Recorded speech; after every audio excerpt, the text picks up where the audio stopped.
মওলা মসজিদে যেতে হবে, রব বললে পারলে যা।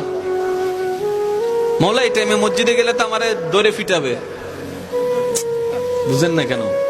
আমি যদি রাতে 3টা বাজে, 4টা বাজে, 2টা বাজে মসজিদে যাই, আমরা চোর বলে ফিটাবে। মসজিদে যাওয়াটা রিস্ক হবে। রব্বে করিম বলে মসজিদে না পারবি না, আল্লাহ পারবো না, তাহলে যা ঘরে যা, যাই নামাজ বিছা। বলে যে যাই নামাজ বিছালে তো বউ বুঝে ফেলবে আমি বাটপারি করছি। কথা বলেন না কেন? মওলা বউ বুঝে ফেলবে, মা বুঝে ফেলবে, নিশ্চয় কোন একটা অঘটন ঘটাইছি, সেজন্য যাই নামাজে বসে কান্না করছি, তাহলে তো ইজ্জত ফানসাদ। রব্বে করিম বলে মসজিদও পারবি না, যাই নামাজে পারবি না। মওলা একটু কেমন জানি লাগছে। রব্বে করিম বলে ঠিক আছে, আমি আল্লাহ কতটুক মায়া মোহাব্বত করি তোকে, তুই তো বুঝতে পারস নি এতদিন, আজকে বুঝার চেষ্টা কর। মসজিদে যাওয়া লাগবে না, যাই নামাজ বিছানো লাগবে না, ওযু করা লাগবে না। তোর যদি এতই প্রবলেম হয়, জবানটাও খোলা লাগবে না।